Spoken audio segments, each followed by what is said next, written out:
We got one person. Oh, we got 3 on mine. Hello there. You're winning so far. Joanna Phillips, Harry Elder, Lorna Clines. Say hello to your mum and dad. We got some people? Have we got some people? Okay, so this is probably I mean, I've done loads of these live videos and I'm sure you'll be aware, but this is probably for me the most important live video that I've made, because it's involving somebody else, which is the first on one of my live videos, and I've asked this person to get involved because I believe that it's taken them a lot of courage to get involved in this today. Tonight I was supposed to be doing my first performance of Forgiveness in O'Grady's in Redcar, but because of the new restrictions and stuff and heading towards a second lockdown, the guy who owned O'Grady's didn't feel comfortable with doing that, so we pulled both dates, which were sold out, and it was a shame that happened. And the guy who was emceeing the gigs for me was a lad, a comedian I've known. He's a sound lad, one of the lads. I've known him for many years now. His name's Christian Steele, and he came on to me, I think the following day, or maybe it's the same day as I'd cancelled the 2 gigs, and he said, you know, basically what's going on kind of thing. And I said, well look, the bloke's not quite rightly not feeling comfortable with putting the gigs on, so we've had to pull them. And Christian's response was, well, that's just fucking ridiculous, because, you know, we have to start living our lives. The significance of that was that Christian's mum actually died from, not with, didn't have it, recover for it, then get knocked over by a bus. Christian's mum actually died from COVID-19, and from what I believe, it took her fairly quickly as well. So it came out the blue for Chris. So him saying the things he said about, you know, life carrying on, really, well, it took me by surprise. And we've had other conversations about this subject, and I found that we had a lot in common with our ideas and our thoughts about this pandemic. I asked him to come on here tonight because personally, I'm sick of this thing that's happening. I'm seeing it all the time. Anybody who is questioning the official narrative, anybody who is questioning what the government are doing or whatever, anybody who is questioning the fact that we should be going into a second lockdown or the restrictions getting tighter or whatever, they're kind of like being trolled online by people who are saying, well, by saying those things, you're being disrespectful to the people who've died, or the families of the people who've died. And yet here was Christian, who was like lost probably the closest person to him in his life, and he's of the same opinion as a lot of other people who haven't lost parents to COVID-19, which is we want to get our lives back on track. So we decided, after having a few conversations, that we wanted to do this live Facebook video tonight, and we're going to put it online afterwards. And so that's where we are. So I'd like to welcome a good friend of mine, Christian Steele. Nice to meet you. And hello there. Thanks very much for doing this. So first of all, tell us a bit about the relationship with your mum. Did you have a close relationship with your mum? Yeah, me and my mum were. It's kind of by chance that happened. She happened to be my mum. We got on that well, and I think we were brought together, one because I was sick back in 2002, and she had to live by my bedside for like 5 years. Mm-hmm. And I'd already grown up. I'd already flown the nest. I'd had a reasonable amount of success in acting, and I was kind of immediately brought down. So, and we were thrust together, and I don't know. After I got out and that, I became a comedian. That was the impetus to become a comic, and me and my mum were completely inseparable after that. It's so much so. I would never have thought I would have moved back up north. I lived in London for like 23, 24 years. So you might just move back up for your mum. Yeah, it was. Close to your mum. Yeah, I just sort of it was. I don't know. It got harder and harder to sort of be permanently away. When you're busy as a comic, you're always away anyway. So it's even worse if you're twice as far away living in London and then coming back. And I thought it doesn't matter where I live really. We work wherever we work anyway. So I'll just drive back home like all the old comics used to. So tell me, because you had, obviously, from what you said there, you had a close relationship with your mum. You were very close to your mother. Yeah. So, tell me about what was it like on the day that you actually found, because I think your dad was taken into hospital with the suspected COVID-19 at the time, wasn't it? The pair, only from going by what I saw online. It was a complete nightmare because we didn't really know how serious it was. I didn't read into it at that point. I didn't understand. I knew that certain people were going to get ill. Me and my mum were terrified about my dad because my dad has dementia, Parkinson's, a weakened immune system anyway because he's frail. And before my mum even got a snivel, we were talking to doctors in this room here about my dad sort of having a matter of days and hours to live. And then my mum starts feeling like she gets a hot flush. She was lying on the bathroom floor. We were obviously dialing 111. She talked to doctors. She had 2 different kinds of antibiotics, but my mum had no underlying health problem. I was just going to say that. So I mean, this is what a lot of people are saying, isn't it? I mean, people are saying that a lot of people who have COVID-19, the ones who are dying with it have had like an underlying this is part of the, pre-existing condition. So your mum had none of that at all. Yeah, and part of the bullying is this whole bullying on statistics as well, saying, oh well, if they say they died of COVID-19, it doesn't really mean this or whatever. It's to sort of, it seems like every side is very aggressive. They're very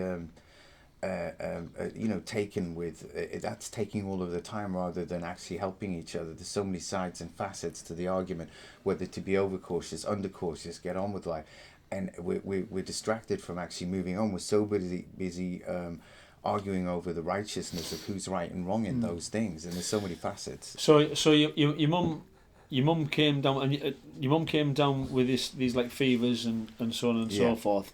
Fever. She got so. My dad got pneumonia first, and we think he got COVID, but that wasn't tested then. And then my mum, as I say, got this fever. She was on the bathroom floor, antibiotics, and then it became clear that it was quite a deadly virus. So we didn't want my mum to go into hospital because we were watching the figures like everybody else in horror. And then it became a point where she was breathing in and out and making like. And I'm like, Jesus, Mum, I gotta phone the paramedics. I'm so sorry, we've got to do this. And what's awful is the last thing she sort of said was that if I go in, I'll never come out.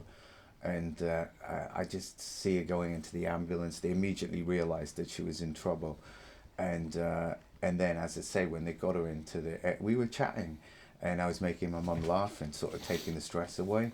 And then she got taken to the RVI, and then this is the other point where we had no carers for my dad.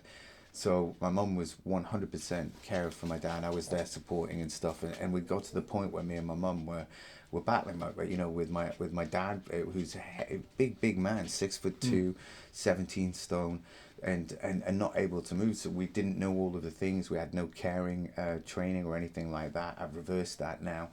But my dad was when my mum went in, me and my dad were rolling on the floor with everything. It was a nightmare. I didn't know what to do. I didn't have any family to sort of turn to say I need help. No brothers or sisters. So, and then I would keep phoning the RVI, going, "How's my mum? How's my mum?" And I phoned her mobile phone, and then they stopped me. They turned her mobile phone off, or just didn't have it around. And she sounded delirious on the phone. I could hear her in the background talking like nonsense, And I think what they realised that all of the interfaces around, if you phone up an emergency, that doctor has an understanding if you've got any serious medical issues happening in your house, like my dad. they all knew that I was the sole person looking after my dad. My dad's survival was contingent on me being good. So they were telling me for 3 or 4 days that my mum she's doing fine, she's fine. And then I got a call. My birthday's on the 17th of April. And they asked me to come in to the RVI. And that's when I went into the intensive care unit and saw all these hoods that everybody's like talking about and saying that we were short of and everything like that. And was when you went into the hospital, was the COVID ward full? Well, this is the whole hospital was a ghost town.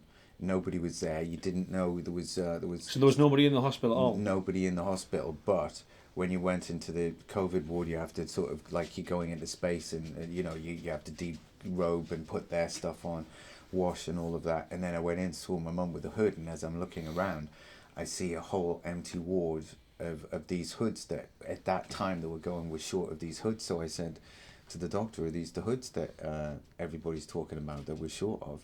And she was like, yeah, and she was doing other stuff. So I'm like, so why are we short of it? Are we just lucky in our region or whatever? And she went, no.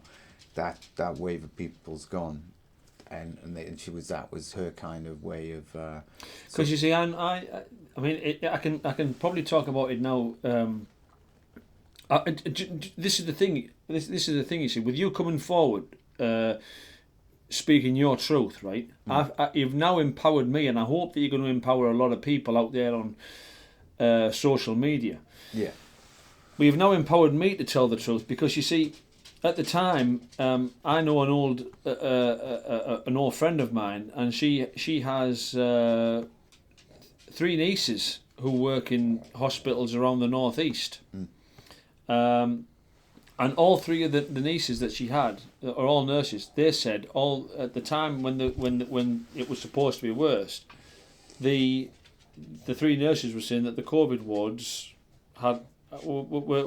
weren't busy. There were, there was very few people in them. So I mean, you saying that is kind of like backed that up, And I like I say, I think you've empowered me really to come out and say that, But I also, and this is the point of, I suppose, as doing this, I want you to, your testimony to encourage other people to come out and speak their truth. Mm-hmm. So, like, from going into hospital, how long did it take for your mum to actually pass away then? It was only 4 days. 4 days? Yeah, I mean, like, immediate. It was, and I didn't even know what I did, because, the things that you read and watch on TV and stuff, I went in, I didn't realise that was the last straw. I thought people put this magical hood on, it helps them, breathe, and then they get better. And there's all of these wires going in tubes going into my mum. They'd obviously tried everything, thrown everything at the wall, There was I hadn't seen that many wires since I was in hospital. And she was sedated, grouchy down. I've got 2 dogs, Groucho and Harpo, and so they're like little hippos, so if you can hear them, I apologise.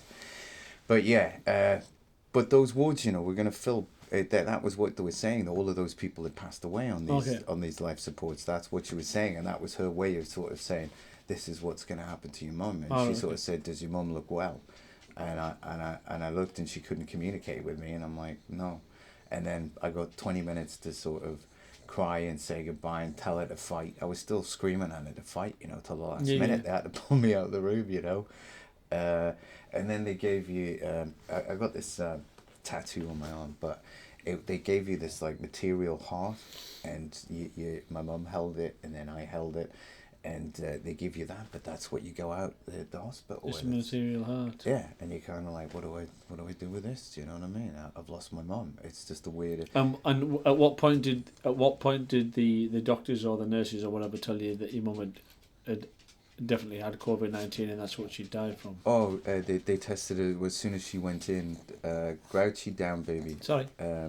They tested her immediately when she went in and knew she had COVID. Right. I mean, that was confirmed. And were you tested yourself? Were you you were worried at any point that you may have had it? Well, yeah, because of my dad had full blown. This is the other thing. My dad had full blown pneumonia at the time. So as my mum had died, I was still getting my dad was still in palliative care. When my mum was caring for him, she was still on. It was still at death's door. Now he's putting on weight and everything. He's out of palliative care, and you know. Well, that's remarkable, isn't it? Because I mean, my two best friends, Andy and Mags in Redcar, Yeah.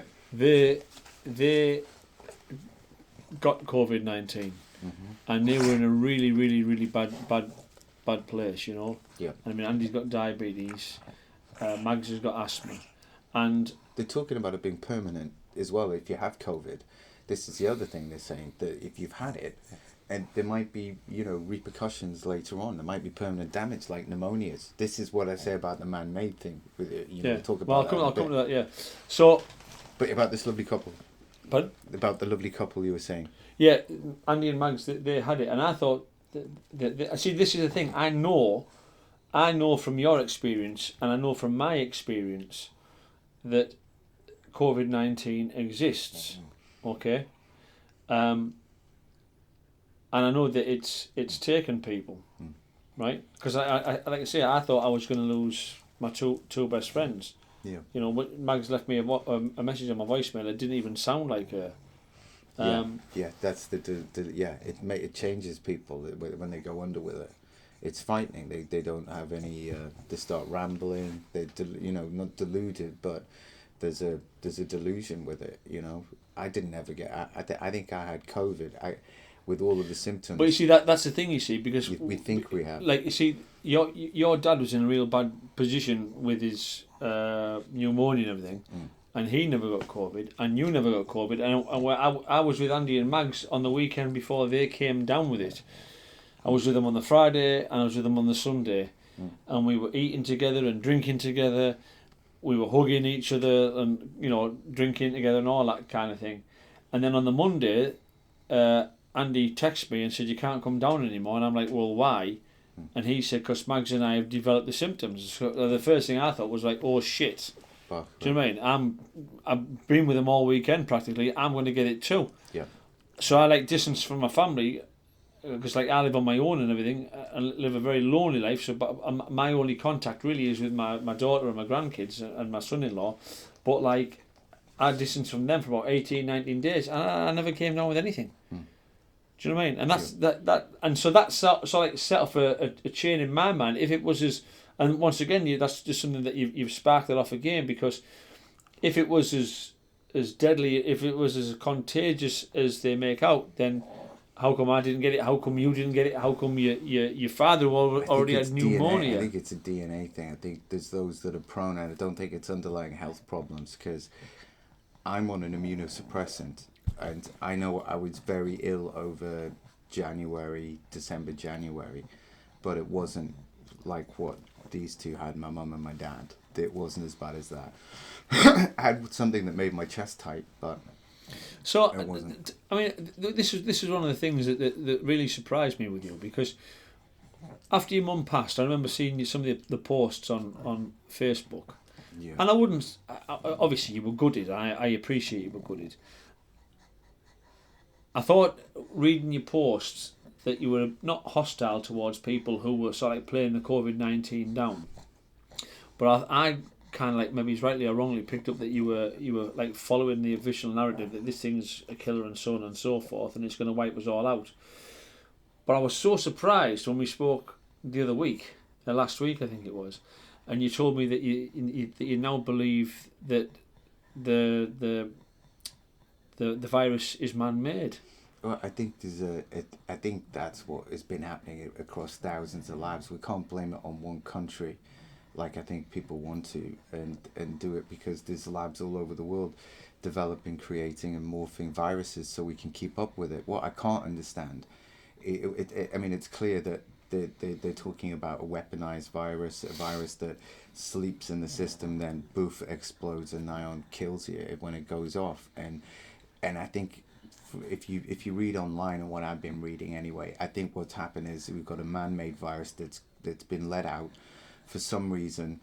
As they're creating viruses, they're not creating vaccines. They obviously they can't be done in tandem. You would hope that they would, so we don't have this problem. But what's happened is, I think this man-made virus is morphed with a natural virus, and this is why we've got this strange thing that looks exactly like it's lethal as pneumonia and leaves scarring on the lungs. And that's where I think you thought we differed, because I'm like, holy shit, they knew this, that countries know well, this. yeah, exactly. This is I common don't. I see. The practice. thing is, I mean, it's not about being a conspiracy theorist or anything like that.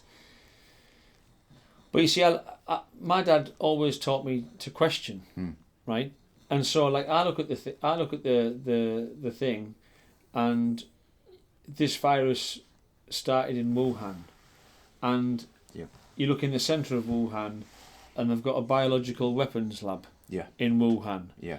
And at the same time, around late October time last year, mid to late October, you had what they call the military games, which is like athletes from the military taking part in these military games in Wuhan.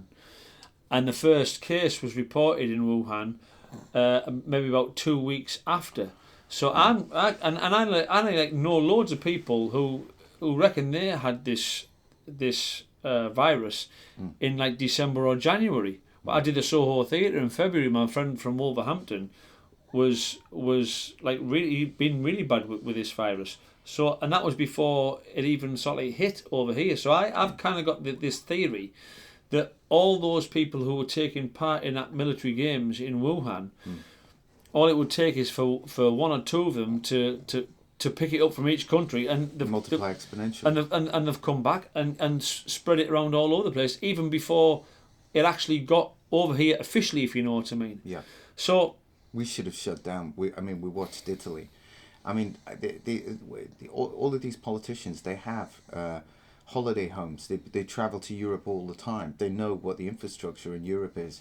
When they saw Italy, going down in flames with this thing, they should have, put the brakes on right there and then, hard, not, pissing about like they did. They should have done like what Jacinda did. They should have done what Sweden did, locked down, herd immunity, and then we'd get through this. But now we're in. Well, that's the only way you build up the immunity, isn't it? Through the herd. Yeah. And but you see that I've also seen in on YouTube, Italian politicians, that the Italians have, and the Italian government, as with ours, has sort of like overinflated the number of people who have died from it. I mean, anybody who has COVID in their system has been attributed to a COVID death. Yeah. For me, your mum is a proper COVID statistic. Yeah, it was straight cold. Yeah. Do you know what I mean? Yeah. But these other ones, I mean, like there was the it's well reported now. It was on the BBC. It came out on the BBC. But there was somebody had COVID, recovered from it, got knocked over by a car or a bus, and then their death was still a COVID death. I think it's just abundantly clear that the Prime Minister is riffing. I think the world thought, and the more and more I look at it, I get angry about it, but it's quite clear the guy's getting up like at a comedy club with no material, and he thinks he's going to kill, and he is literally killing by this indecision, no forward planning. There isn't a great deal any government could do, no matter what party it is. Exactly. Yeah. I don't see. Listen. I mean, I'm not a Tory at all, but I just think that it wouldn't matter who was in charge of the country, whether it would be Labour or Conservatives, or anybody. But I don't think any of them would have done any differently, and that was like backed up when I saw Keir Starmer in the House of Commons today saying, we wholeheartedly back and support you, and these new restrictions, pubs closing at 10 o'clock. I mean, I can't understand it. We've now got a virus that can tell the time. Advice to tell the time. Half the people, the chefs don't wear any masks because they're cooking over food, even though they're sneezing, dropleting, sweating. The people that come into the pubs don't wear a mask, but when I'm doing quizzes or game shows or whatever in the pubs, I've got to wear a visor. But apparently, it's this kind of half this or the other. Either you don't just cause a complete pain in the arse for one staff working in bars, pubs and restaurants having to tag, collect data, and I know they have to do that in case somebody gets caught, so we have to save them. But all of this, it should have been... What do you think of the press's handling of it all? I think, and for me, it's been like a Project Fear. Oh yeah, I mean, from the moment that this hit, the press have been. I mean, the more or less like goals. It's like they created this thing where it was more or less like a badge of honour to get COVID-19, because every single death was being rammed down our throats 24/7, and personally I feel as though that it all built up this unnecessary fear. So what do you think about that? I think it's going to make people conform. When you realise that the mother companies that own all of the media, they're all the same people, and it's within their great benefit to infringe our freedoms, to tag us, to track us, to make it cashless society that we're in. That we're heading towards fast and furious, to have chips inside us. All of those things are being fast tracked. They're making the most of what did they say, that thing? You always got to make the most of an atrocious thing, like a disaster. There's always an advantage. It's funny, because I was and you can't see the cameraman, but our cameraman Luke is over there. We were talking the other day to his housemate, who is an occupational therapist at the hospital in the northeast. And like us, she said she was aware of the fact that COVID-19 existed and it had killed people and so on and so forth. But she said that she thought the government and the press and the powers that be, right, whoever they are, were using this situation to push another agenda. Oh, very clearly so. Is that what you believe? Oh, full force. I mean, and I tell you what, there's been fuck all planning for this pandemonium to saving lives and everything. But I tell you what, there's a load of fucking planning of how to tag, track, and fucking do that. That's been rolled out within seconds. You notice how organised that is? Fuck all about saving lives, making sure there's enough ventilators, making sure this shit didn't happen in the first place. It's a big statement, and I've got to say this. That's a massive statement. You made me feel very emotional there, because you've said that, and you've said things as a man that's lost his mum to COVID-19. Right, he said things that I've seen people accuse other people online for being a conspiracy theorist for saying them. Do you know what I mean? And I think what you've just said there is so massively powerful.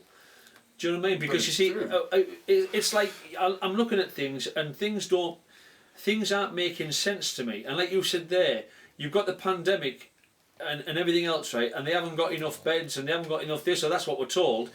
And then within no vaccine or nothing, and then boom, rules in place. Boom, you got all these rules in place. Curfews. And it's like it's like people think, it's been like 6-7 months.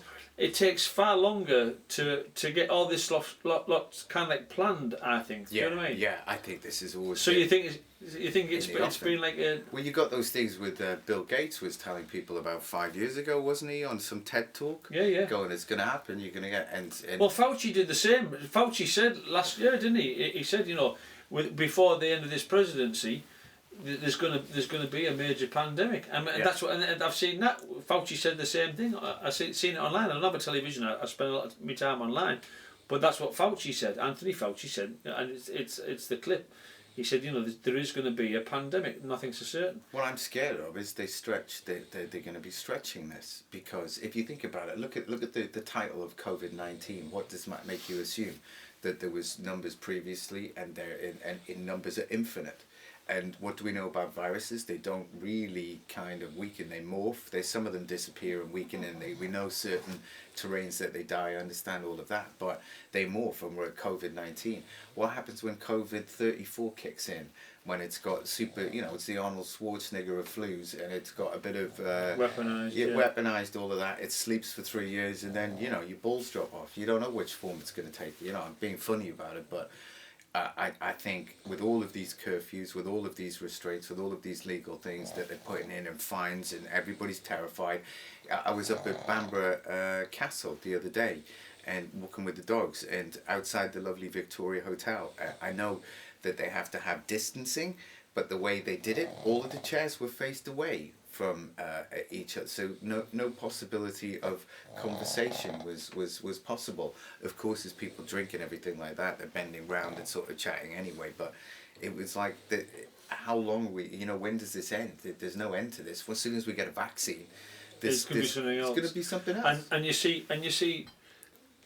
Meanwhile, our freedoms are still gone. Yeah, and I think that's what this occupational therapist was saying to Luke and I, that was basically the agenda, And I mean, when you look, you see, there were so many protests, there were millions of people on the streets in Germany, Brazil, France, all around about the place last year, and now, of course, you see all that civil unrest has all been taken.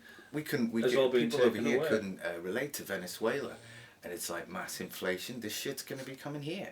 The shortage of the food on the shelves. I mean, it was like, this is ridiculous.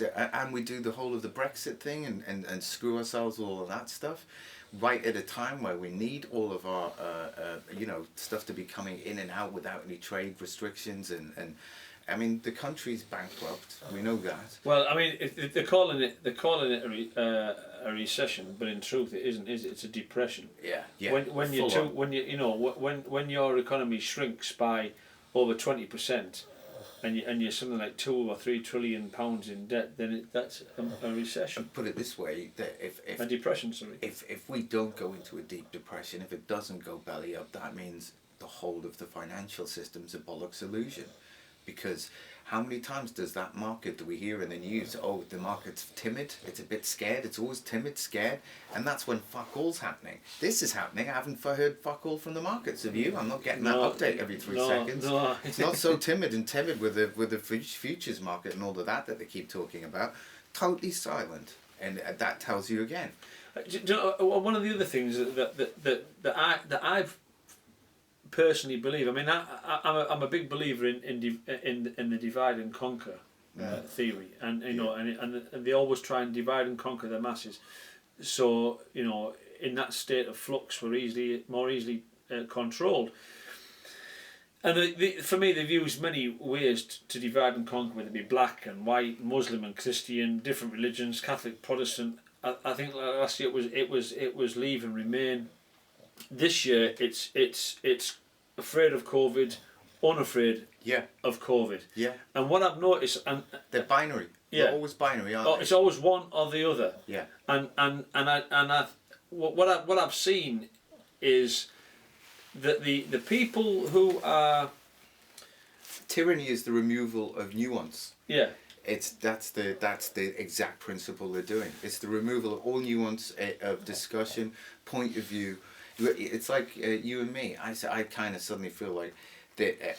I'm very conscious with my dad, so I've been going through death's door with that and watching all this stuff happen with my mum. So I'm cautious, but I do think in the hand washing and things like that. But life has to go on, or else we're never going to get out of these. But you see, I mean, this is the thing, you see, because this is what really enthused me about when you contacted me last week about wanting to do this, was because I've seen the people who. Well, I'm going to say I'll go back a page. I think we've got a bad shot on my camera. Because there seem to be like people out there who are attacking the government for everything. It's in the main, I would say, this like liberal left. They're attacking the government for everything. So, and these people think that the government and the media are evil enough to declare disabled people unfit for work, and they're evil enough to cover up Grenfell, and they're evil enough to send people back to Jamaica over the Windrush scandal, and they're evil enough to give like kids in poor schools like even worse grades. But for some reason, those people that think those things about the government don't think the government are evil enough to have an agenda with COVID-19. Yeah. And what I've seen is that like these people who are like the ones who are sticking to the government line over COVID-19 are sort of like hunting in packs. Yes. And the branding and the using the identity politics Yep. to brand people like conspiracy theorist, or like I said to you before, they're using the emotional line. If you're going against wearing masks, or you're going against the social distancing and all that. If you're advocating that we get back to normal, or we just go for the herd immunity, then what they're actually saying is like, oh well, you're being disrespectful to the people who have died of COVID-19 and their families,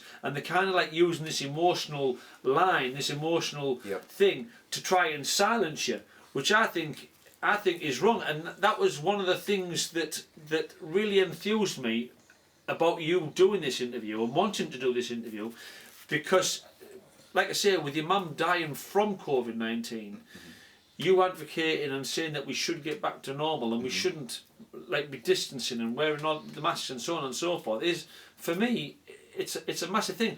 I mean, what would you say to these people who are actually using that branding to silence people? What would you... Well, it relates to something a little bit before that you said, but I think it's to do with it all started. I think this could have all started before, when that desperate need for the correct title to call somebody.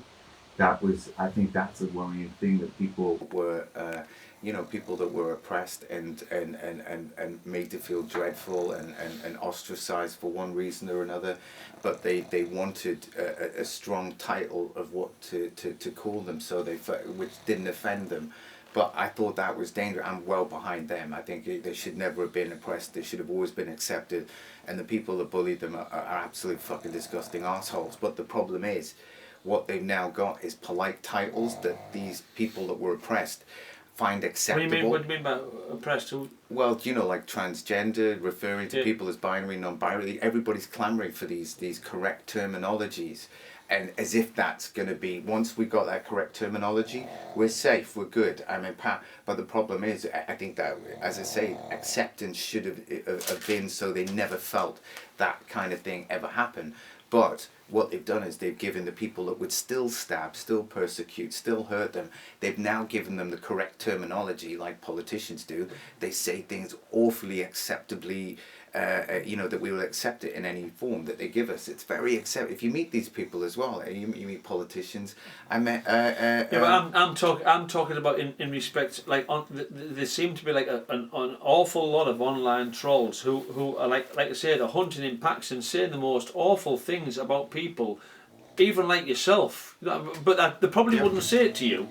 Because your mum's died of COVID-19, they probably wouldn't say it to you. It's the only they wouldn't call you a conspiracy. Slightly backed off and not kicked my ass. Yeah, but they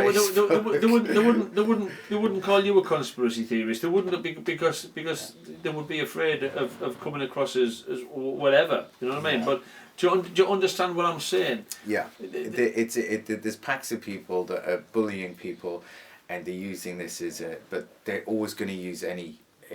This is like animal behavior. This is right down to the basis. People are panicking, so what do? They lash out, and what are they going to lash out at? They think this killer, dire, scary, horror movie. How programmed have we been through Hollywood, all of these pandemonium movies? They're all out there. We've all been watching them during lockdown, and we're more fucking freaked out than ever. We're going in the shops. People are walking around like they've just landed on the moon. And everybody's totally terrified. So the worst behaviour is going to come out of it, and it remains for people like you and comedians that hopefully keep their head and show a way forward, and not let these venues get shut down. Because it doesn't all come powerful at 10 o'clock at night. Do you know what I mean? It's not when the ghoulies come out. Do you know what I mean? Well, and that's it just seems so ridiculous. It just seems so ridiculous to me that now we're led to believe that 10 o'clock is the witching hour, kind of thing, I understand that people have been made to feel afraid, by the press and the media over this subject, right? But I don't believe, right, that these people have the right to use emotional blackmail. Well, not emotional. Well, yeah, it's not in blackmail, but they're using the emotional thing to silence people. Do you know what I mean? I think that's really, really wrong. But they've done that since school, though. And nobody, you know what? I was bullied at school, and nobody is ever confronted or told those people. I mean, I know people that went to my schools that if they did what they did to me when I was a kid. They would be locked up. They would have prison charges. And they're all walking around happy. I've done gigs in front of them. There was a guy called Peter Conroy came to the Sage, and he was in the front row, and I destroyed him for 20 minutes. And do you know what's awful? I felt in that moment that, even though I verbally destroyed him, wanted to at school, because he was completely cruel and unreasonable. But all these bullies are still alive, and they don't get any reparation. Yeah, but that's what these people are online. They're bullies, and what they're trying to do is they're trying to silence people. The things that you've said, if you said those things online and your mum hadn't died of COVID-19, you'd be called a conspiracy theorist, you'd be called all sorts, do you mean? You'd be called all the cunts under the sun and so on and so forth. You'd be called selfish, you'd be called this, you'd be called that. And I think it's terrible. I mean, and like I say, that I think it's liberating that you've actually come out and said, that the things that you've said this evening. Look at all our friends who are starving because of this. Well, yeah. There's comedians that have done, high-profile television. We know that they're amazingly enlightened, brilliant human beings, and they're having to use food banks. And there is they've earned decent livings, before all this pandemonium happened, and there's been no support, They've pushed. The furlough's been, great, but that doesn't help self-employed individuals whose earnings are up and down like they've pushed the COVID thing for all it's worth, and completely ignored the other side of it. Nobody's talking about the mental health side. Nobody's talking about the alcoholics, drug addict, the drug abuse, the alcohol abuse, domestic violence.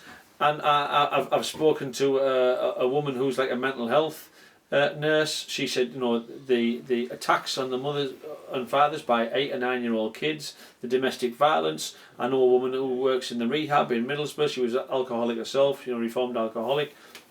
And she says that alcoholism in Teesside alone has gone up by 97%. People are suffering badly because of COVID-19 in all kinds of ways, be it mentally, physically, financially or whatever, and yet they're still pushing this need to lock us down, like beyond all measure. And like you just said there, it doesn't make sense when the numbers of deaths have absolutely plummeted. Plummeted, but I think they're going up because of private companies that are doing screenings. The screenings have gone up exponentially, so we're getting more data. Yeah, but if it's one of them, isn't it? If you test more people, then you're going to get more data. Yeah. So I think that's happening. I did have another point I was going to tell you, but it got lost on that thing. I was about the numbers. Oh damn! It was a good point as well. Yeah, it'll come back. We'll keep on talking. It'll come back. So what's your vision? Do you think that this is what it was? Okay. I think this is going to be continuous. So I'm not as hopeful as what people think that this cold winter will eradicate it and will be good and safe. I don't think so. I think this will morph.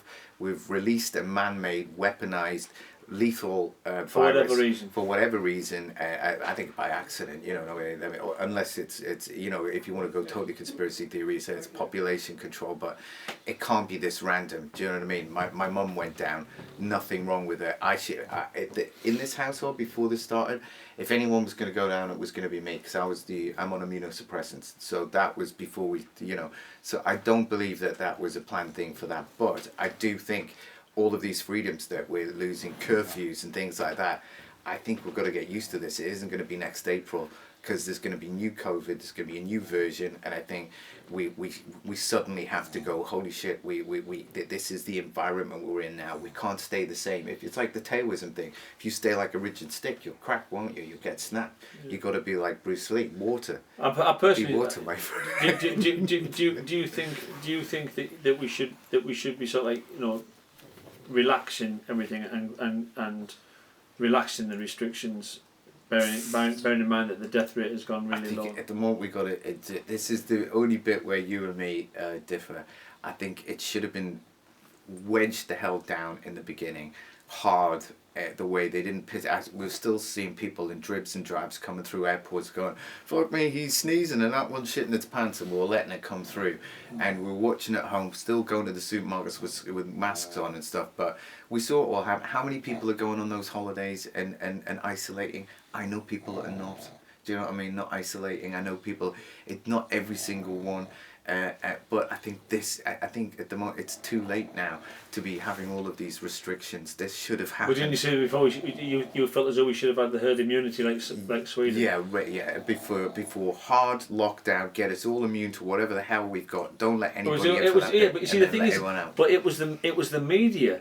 It was the media that was like rallying against the herd immunity, and I think they didn't know. I think this is the thing. And I think our politicians. This is the thing with the media. Everything is media led and media controlled, and like you said there, the media is controlled by the same people who. And you got to see what they want, where they are, and where their money is. You know what I mean? So the media is controlled by these handful of global corporations or companies or whatever, and it was the media that was saying no, we're not going to have this herd immunity, and our politicians as a result of that were running around like headless chickens trying to appease the media because they didn't want to get put down in the media. They didn't want to get attacked by the media. Do you know what I mean? Yeah, so I don't really disagree with you on that point. Yeah, the politicians should have said, "Here, fuck off. You know, we're the ones that run in the country, not you." Yeah. You know. They seem to be reacting. Yeah, rather than. Well, for me, the politicians seem to be sort of dictated to by the press because they don't want to be smeared in the press. They don't want to be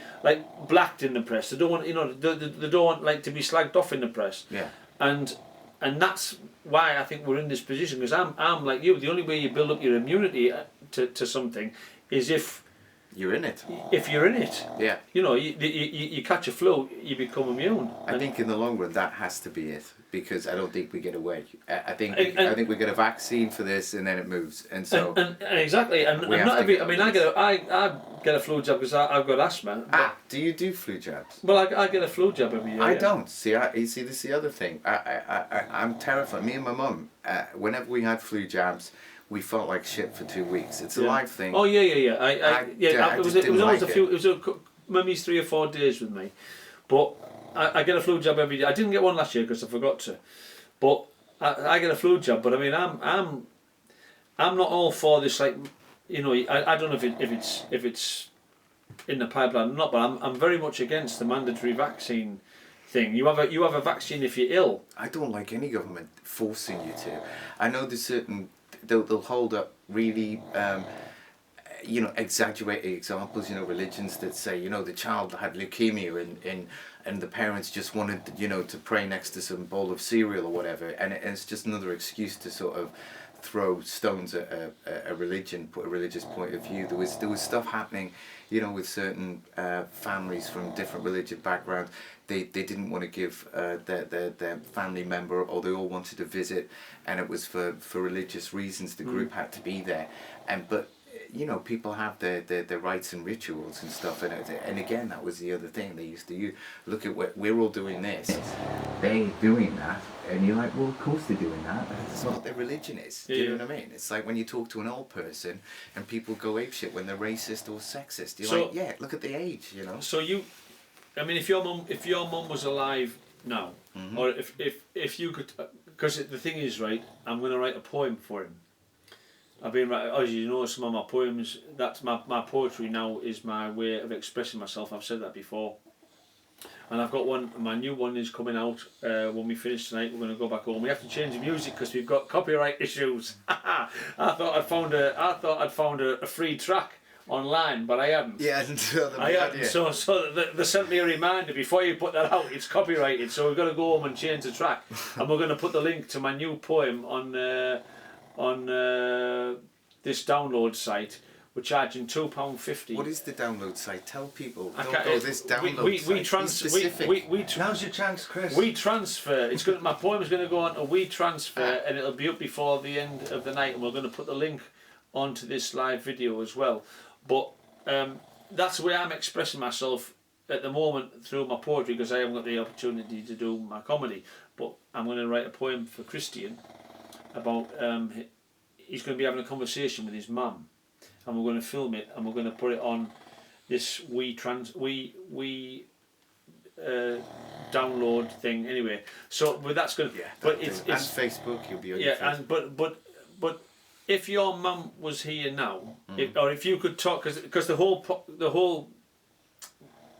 point of the poem, right? The premise of the poem is that Christian's going to be having a conversation with his mum, and if you could have a conversation with your mum right now, what do you think she would say about the way the country has gone in terms of our freedoms being taken away from us and locking down and all the rest of it? Do you think that she would be in favour of that, or do you think she wouldn't be in favour of that?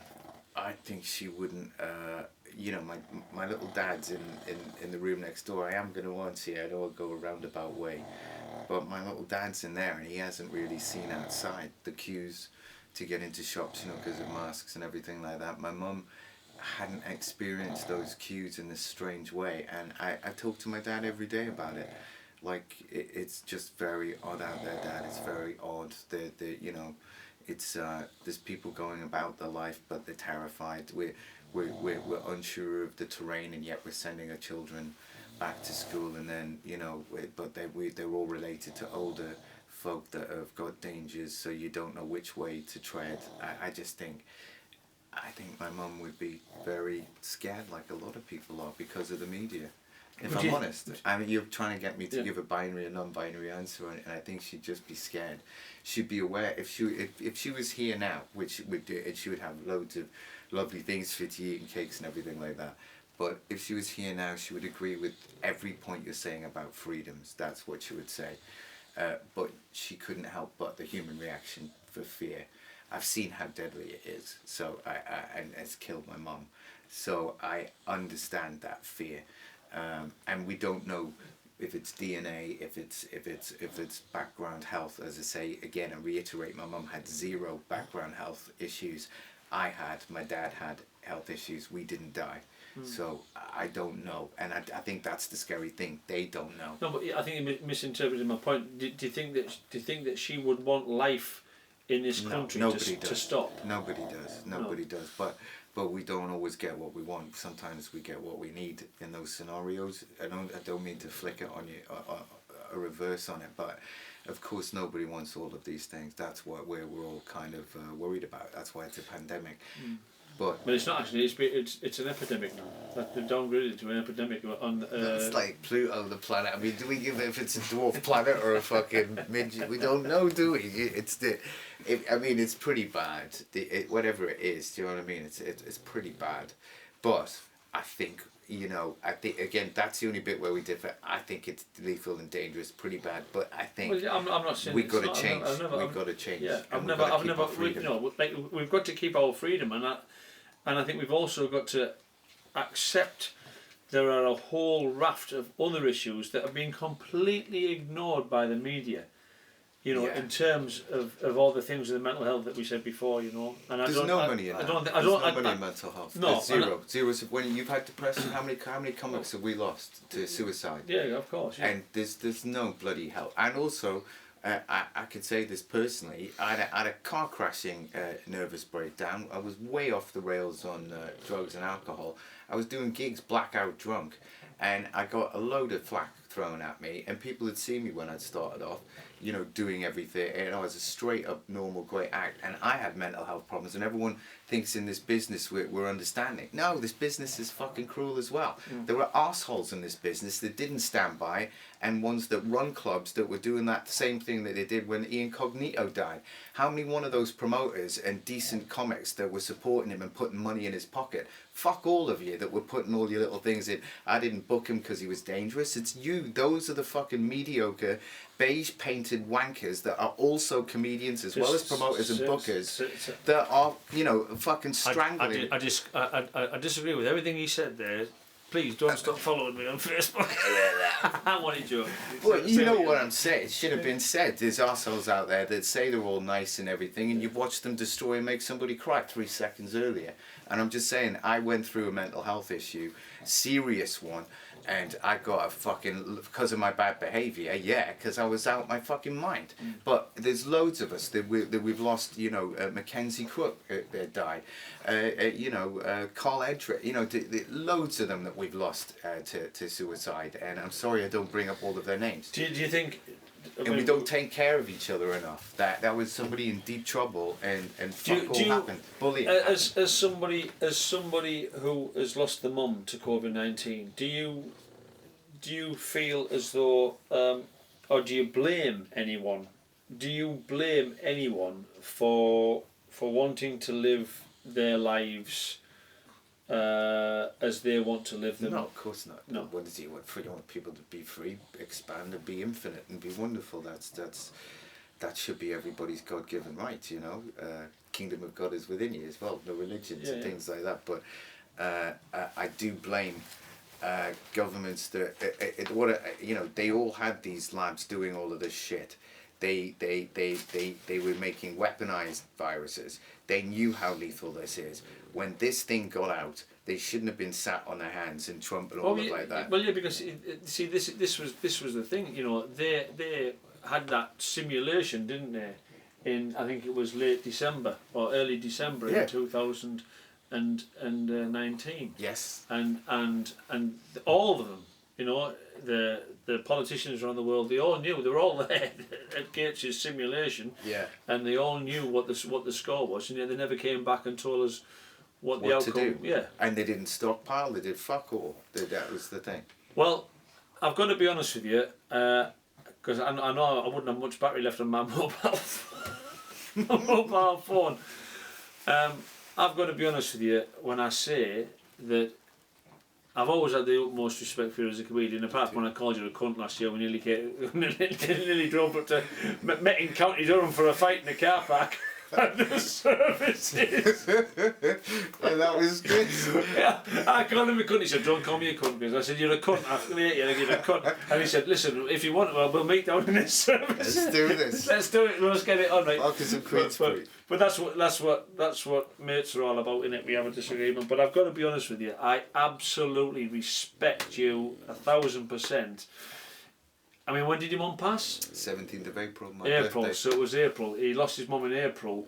And it's, listen, as you know, if you've ever lost a parent, it's still raw for a long time afterwards. So, really, around about 4 months ago, since he lost his mum, and he's spoken openly about it and candidly about it. And what I think is great here is that he has... I hope given a lot of people hope out there, and we've had a sensible adult conversation and debate about it. Well, not a debate, but a conversation about it, and this is what needs to happen. You know, this guy's lost his mum. He doesn't think our freedom should be taken away. He thinks it's a man-made, weaponised thing. You know, and all people aren't conspiracy theories, right? Because he's done the research, and that's what I think is absolutely fabulous about this. Christian Steele. I'm going to give you the hug anyway. Fuck social distancing. God bless you. I love you to bits. Oh, fucking hell. Bang goes the lights. Bang goes the lights. It used to be a dining room. No wonder there's 2 bulbs out there, by the way. And my mum was 5 foot as well, so we're both little. Sorry.